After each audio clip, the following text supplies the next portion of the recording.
November 1942. The western desert of North Africa lies under a metallic sun. Heat drifts above broken dunes where tire tracks vanish in ribbons of dust.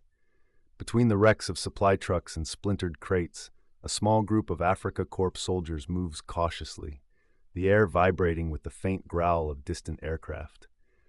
Amid the ruins of a destroyed British convoy, they find something unfamiliar. A squat olive-drab vehicle sitting almost untouched, its wheels half buried in sand. The commander wipes grit from the hood. Stamped across it are strange letters, Willys MB. Standard German procedure dictates demolition of captured machines, better to deny use to the enemy. But the lieutenant in charge hesitates. The shape intrigues him, compact balanced, neither truck nor car. He gestures toward his mechanics. "Don't blow it up. Get our best man. I want to know if this thing runs." Within minutes, a field mechanic named Kurt Hoffman crouches by the engine bay, screwdriver in hand and curiosity burning. What he discovers will become legend within his unit, and decades later, among veterans who admit they had never seen a vehicle so ingeniously simple. The hood opens easily. No heavy bolts, no complex housing. Inside is an arrangement of parts that makes intuitive sense. A Go Devil 134 cubic inch engine, each component reachable without specialized tools. Wires are color-coded, filters accessible, spark plugs aligned in perfect symmetry. Hoffman mutters in disbelief. Even a farmhand could service this. The alternator sits where it can be swapped in minutes. Hinges are standardized, the same nuts used across the vehicle. He looks at his assistant, Hans Breuer, who grins despite the heat. Where are the adjustment complexities, the oil screws? They built this for maintenance, not prestige. When fuel is siphoned from a wrecked Kübelwagen and poured into the Jeep's tank, the engine coughs, once, twice, then purrs with a low, confident rhythm. The soldiers exchange marveling looks. Hoffman slides into the seat and pushes the clutch. It feels surprisingly light. A short lever next to the gear stick catches his eye, a transfer case shifter for four-wheel drive. He moves it. The mechanical click echoes like revelation. German vehicles of the class only dream of such traction. In less than a minute, the little American engine sends spray of sand backward and propels the Wehrmacht mechanics across the open desert. For the next half hour, laughter replaces paranoia. The captured Jeep climbs slopes their own vehicles would never attempt. It turns like a snake, brakes evenly, even after hitting stones that would cripple a Kübelwagen's suspension. The driver shouts over the roar, "It's lighter than air." When they return, dust-coated and grinning, the commander can feel morale shifting. Even in war, respect for engineering trumps ideology. The machine has impressed them, though they fight against admitting it aloud. That night around ration fires, Hoffman dissects the experience. "It's mass-produced," he says, holding a small bolt between his fingers. "Every piece is identical, nothing hand-fitted. Every thread will match every other. Do you understand what that means?" The soldiers nod uncertainly. "It means they can build 10,000 of these before we finish 2,000 Kübelwagens." In silence, they contemplate that ratio, unaware it understates reality. Back home, Germany will produce around 50,000 Kübelwagens during the entire war. America will produce 640,000 Jeeps, 12 to 1. Days later, officers commandeer the vehicle for testing. The Willys MB becomes an informal celebrity. Each battalion wants to borrow it. The men christen it Der kleine Traktor, the little tractor. They tow artillery, haul wounded, even deliver messages through terrain that defeats motorcycles. When mechanics pull apart its gearbox for curiosity, they find nothing exotic, just solid, practical metal. The genius is its accessibility. Minimal machining, standardized threads, replaceable everything. It's what happens, Hoffman says, when a country plans for logistics, not luxury. By week's end, word of the captured Jeep spreads through the Afrika Korps, compare notes, and start scavenging spare parts from other wrecks. The discovery evolves into fascination.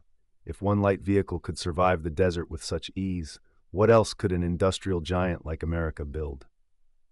Rumors circulate about vast assembly lines running day and night overseas, each worker a cog not of fear but efficiency. A sergeant mutters, "If they can make machines like this for every soldier, we're fighting a factory, not an army." When Allied fighters strafe their position days later, the Jeep is hidden under camouflage nets, too precious to risk. In a letter home, Hoffman writes to his wife in Hamburg, "Today I drove an enemy car. It was simple and honest, like all things built by hands that trust abundance. We build perfection. They build infinity." Unbeknownst to him, hundreds of similar captures are unfolding across North Africa, Sicily, and Italy. Wehrmacht teams study Jeeps for fuel economy, field adaptability, and assembly logic. Each encounter erodes another layer of the myth of German technological invincibility. The Desert War is teaching them that brilliance alone cannot outpace an assembly line. By late 1942, Allied supply convoys move with seamless precision. Every column contains the small vehicles that confound German staff. Mobile, repairable, omnipresent. To Luftwaffe crews, the silhouette of a Jeep outside a tent is a symbol of Allied coordination, a sign that wherever these machines appear, airfields soon follow. Inside command maps, officers begin circling sightings, realizing Allied tactics themselves rely on their mobility. To the Germans, the Jeep becomes not just a tool but a herald. Wherever it drives, the front will shift like sand before wind. When Rommel's forces retreat toward Tunisia months later, several working Jeeps roll among stolen cargo trucks, carrying German flags freshly painted on their hoods. The very machine that symbolizes Allied reach now hauls retreating Axis formations, a bitter irony that does not go unnoticed among the men. "She doesn't care who drives her," one corporal remarks. "She just wants to run." Yet even as they praise its reliability, another realization dawns: they cannot replicate it. The material science, the tooling, the industrial speed required to churn out hundreds of thousands of such vehicles remain beyond them. Germany's wartime economy, brilliant yet brittle, depends on craftsmen and complex tolerances. America's depends on interchangeability. When the dust settles after the Battle of Kasserine Pass, two captured Jeeps stand beside smoldering half-tracks. One German mechanic turns to his officer, motioning toward the American design. "If we'd had that," he begins, then stops. The officer finishes quietly, "It would not have mattered. They can build 1,000 more tomorrow." By December 1942, the shock of discovery had turned into systematic curiosity. The captured Willys MB that the soldiers of the Afrika Korps nicknamed Der Kleine Traktor was no longer just a trophy. It was a subject of intense mechanical study. At an outpost near Sfax, engineers from Rommel's maintenance battalions established a tented workshop exclusively for the machine. They photographed, measured, and cataloged every element, attempting to divine the secret behind its deceptive simplicity.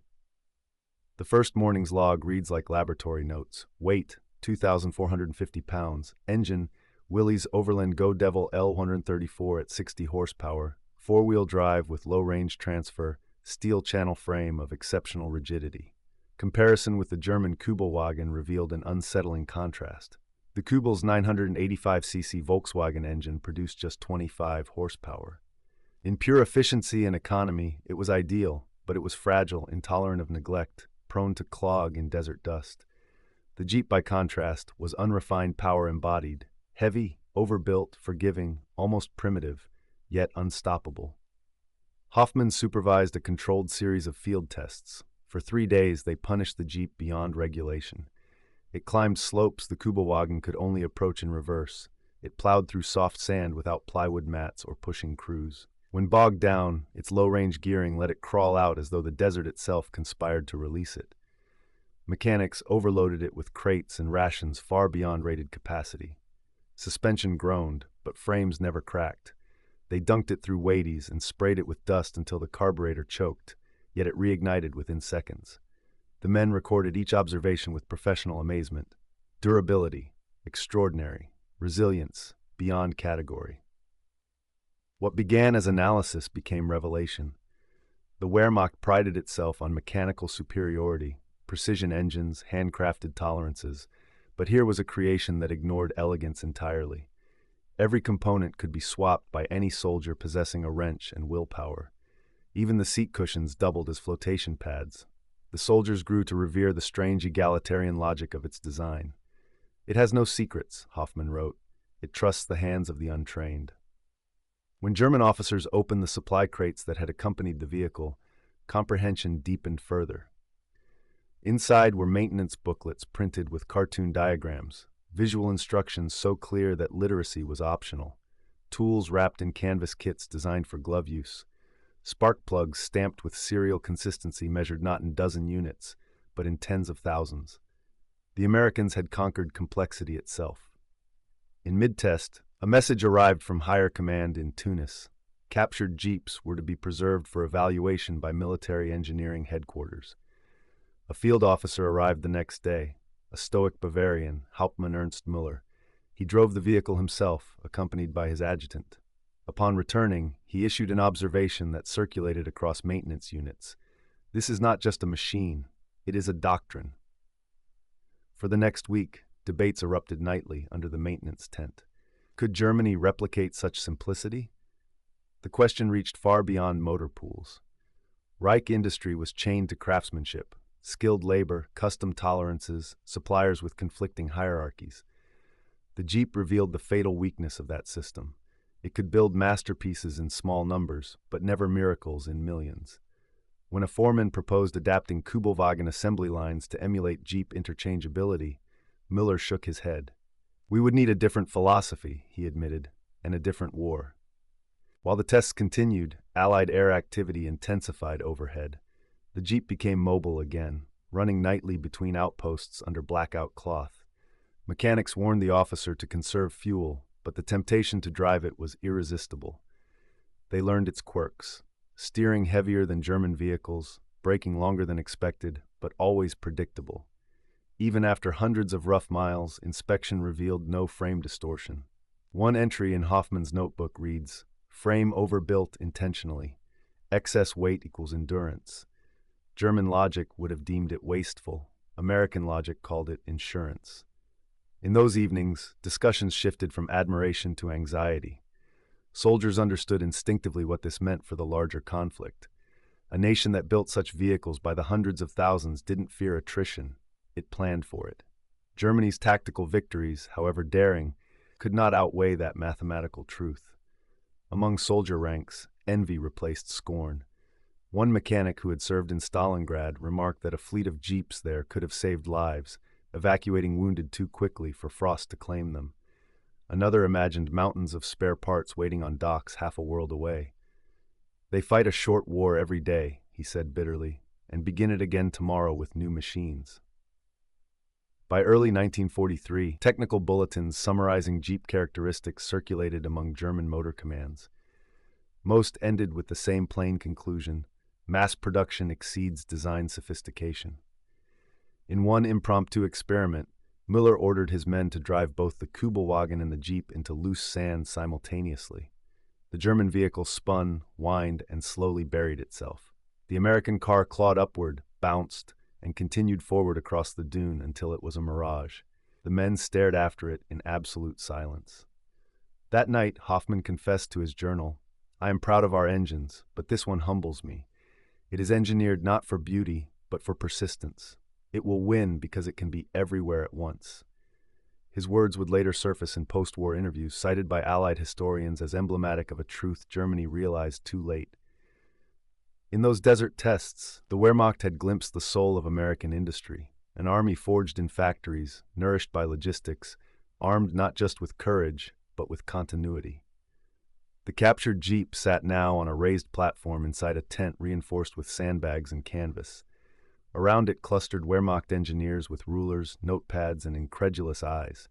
They were field mechanics, not philosophers. Yet what they saw in that olive-drab chassis touched something deeper than mechanical admiration. It challenged their entire idea of what technology could be. The Willys MB, they realized, was not simply a vehicle. It was a strategy made of steel. "It's not beautiful," admitted Hauptmann Müller, jotting a note by the Jeep's fender, "but it survives beauty." Indeed, the very lack of ornate detailing, the raw welds, stamped panels, coarse bolts, spoke of deliberate industrial philosophy, form built solely for function, speed, and duplication. To German engineers accustomed to tight tolerances and aesthetic order, this was heresy and genius. Hoffmann began the technical deconstruction at dawn. 4 men measured the wheelbase, 80 inches, near exactly 2.03 meters. Another team weighed the stripped chassis, roughly 1,110 kilograms. The specifications astonished them. A 2.2-liter Go Devil engine, producing roughly 60 horsepower at 4,000 RPM and 105 feet-pound of torque at 2,000 RPM. Numbers modest on paper, yet the Jeep propelled itself through every obstacle as though numbers lied. Quality of gearing superior to its rating, Hoffman recorded. Torque distribution exemplary. They found a 2-speed Dana 18 transfer case, allowing instantaneous engagement of the front axle, a feature that made it nearly impossible to immobilize. Braking was hydraulic on 4 wheels, standard for Americans, rare for Germans operating in terrain where mechanical rods often froze or jammed. The fuel tank? A mere 15 gallons, 57 liters. But with about 13 liters per 100-kilometer fuel consumption, and a range of around 285 miles, 460 kilometers. For the Africa Corps, perpetually out of petrol, that efficiency bordered on mockery. And then there was design instinct. Drain plug in the floorboards for water crossings, fold-down windshield for transport or firing stance. Tools embossed directly into the driver's side panels, an axe and shovel, always reachable. Detachable canvas top. Simple electrical circuit, 6-volt negative ground, easily resoldered with field kits. Germans joked their own signal trucks required a symphony of cables merely to start. Here the Americans had reduced complexity to intuition. For 3 weeks, soldiers and engineers alternated testing and analysis. Nights were filled with chalkboard diagrams under dim bulbs. They compared the Jeep's L134 inline-4 against the Kübelwagen's air-cooled Type 82 flat-4. Germans prized the simplicity of air cooling, yet it faltered under stress. The Willys water system, by contrast, never boiled even after hours in 47 degrees heat. One mechanic removed the radiator cap, expecting explosion. Only calm steam rose. They trusted water, Hoffman whispered, and built a machine that trusted itself. When a radio operator from an infantry division visited to observe, he summed it differently. It's as if America built a horse that any man can ride. Reports going back to Berlin drew uneasy praise. Enemy Jeep represents optimal compromise between cost and tactical flexibility, one bureaucrat noted. Cannot be reproduced presently owing to material allocation. Others were blunter. Mass production principles defy our skilled labor model. Those sentences, preserved after the war, reveal painful honesty hidden behind bureaucratic caution. Meanwhile, the men in the desert treated the Jeep almost affectionately. They washed it, painted German tactical markings, and modified minor aspects. A rifle rack here, a shade panel there. They learned that Ford built a variant, the GPW, identical except for grille stamping. Even that detail impressed them. 2 separate manufacturers producing identical machines with no loss of interchangeability. Imagine, Miller murmured, a Germany where Opel and Mercedes share bolts. The revelation resonated beyond machinery. It showed the psychological difference between 2 powers. Germany pursued singular perfection. America pursued functional continuity. The Jeep embodied democracy in motion, each component replaceable, each part equal. Hoffman wrote in his notebook, one sentence later quoted widely, "Their genius lies not in invention, but in permission. Every hand can build this car." By spring 1943, as Rommel's army reeled, several AFN reports described German units using captured Jeeps for liaison and reconnaissance. Some troops painted the Balkenkreuz on them to confuse Allied spotters. Others camouflaged them entirely, unwilling to risk destruction from their own planes. Though supplies dwindled, these captured Jeeps often outlasted official fleet vehicles. They became symbols of what could not be denied, reliability born of abundance. In one recorded account, a sergeant repairing a differential on the Libyan border remarked, "Our Kübelwagen asks for precision, the Jeep asks only for care." It was an unintentional epitaph for the German war machine, brilliant but brittle.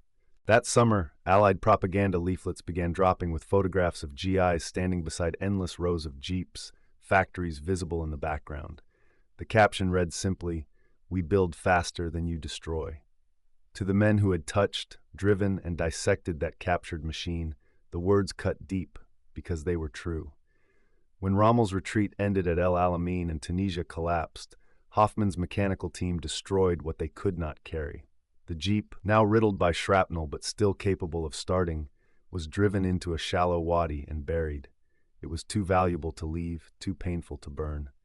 Hoffman marked the coordinates in his notebook, intending to recover it one day. He never did.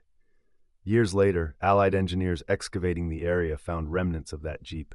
Recoverable tires, recognizable stamped grille, serial number half rubbed out. They photographed it and sent it home as proof that even in enemy hands, the Willys endured.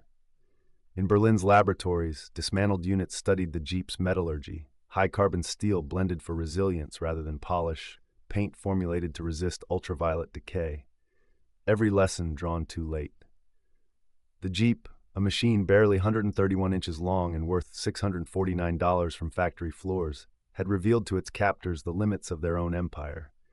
It taught them that victory in industrial war belonged to those who could build enough, not just better. When the war finally collapsed into surrender, the desert silence reclaimed everything: wrecked armor, forgotten helmets, and buried machines.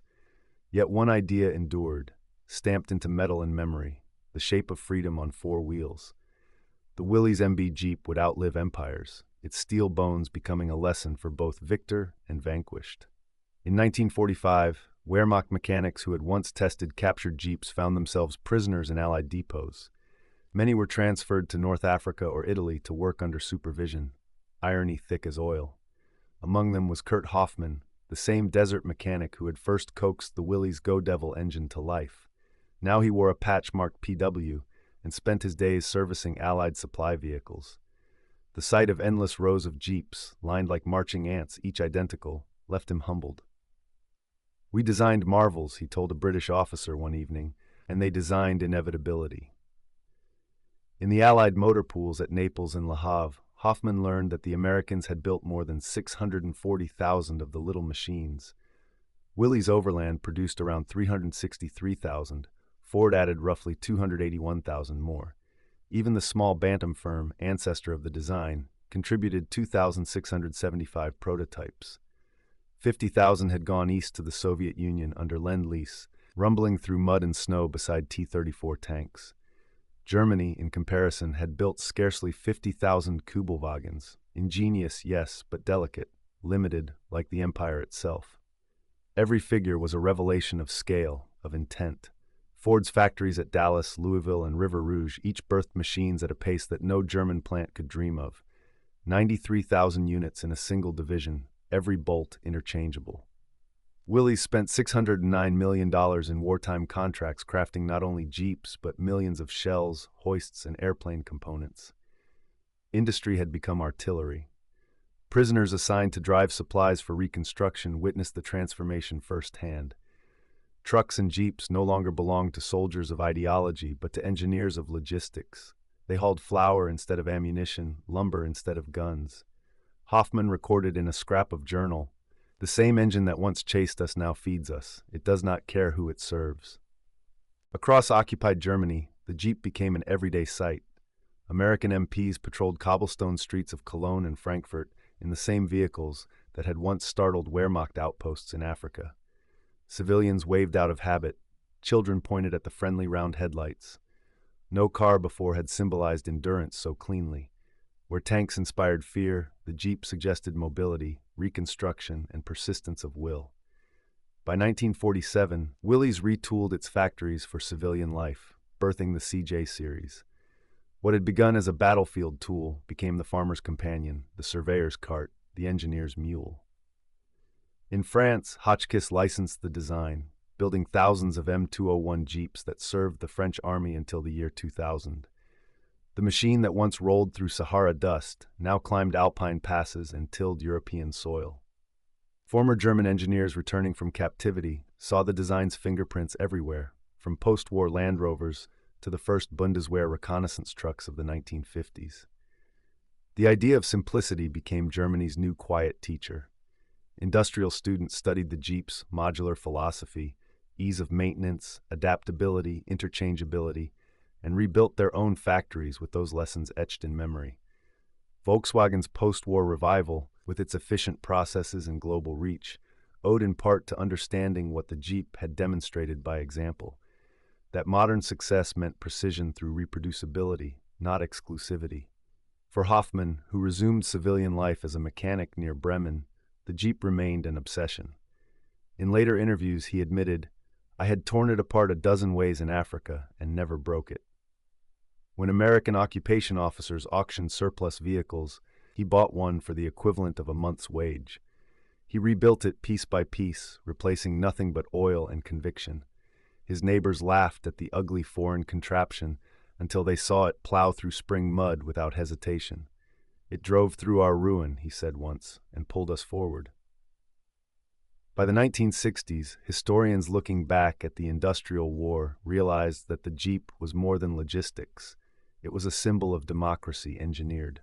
It represented unity between laborers, factory lines, and soldiers. Every nut and bracket built to be replaced by anyone, anywhere. The United States did not export only machines, it exported methodology. Its factories became the front line, its assembly belts the arteries of victory. Even today, scattered across sand and forest, relics endure. Jeeps discovered half-buried in Tunisia and Sicily still spark when fuel is added. Collectors unearthed chassis with both Willys and Ford markings, a testament to Allied coordination so fluid that even collaboration was standardized. Each surviving engine murmurs the same refrain whispered by every soldier who ever drove one, friend or foe: durability is freedom. For Germany's wartime mechanics, that durability left an indelible lesson. The Jeep revealed that strength lies not in perfection, but in forgiveness. It can stumble, bend, lose parts, yet still carry on, because it was built to be repaired, not revered. The Wehrmacht's engineers never forgot that. In post-war factories from Wolfsburg to Stuttgart, they applied the principle quietly, designing cars ordinary people could maintain themselves. And so the captured Jeep became more than a machine of its time. It became a teacher across nations, a small artifact of metal conveying a vast truth. Technology serves humanity best when it invites participation. For those who first drove it under enemy colors, realization came with humility. They had built vehicles for parades. Their enemies had built instruments of endurance. One philosophy collapsed under bombing raids, the other rolled inexorably to Berlin. Hoffman died decades later, but the Jeep he restored remained in his son's barn, still drivable. When the starter motor turned, its low, steady hum seemed to carry across generations, part engine, part heartbeat, part echo of a world reborn from catastrophe. The silence that followed was not peace, only the sound of history turning its page.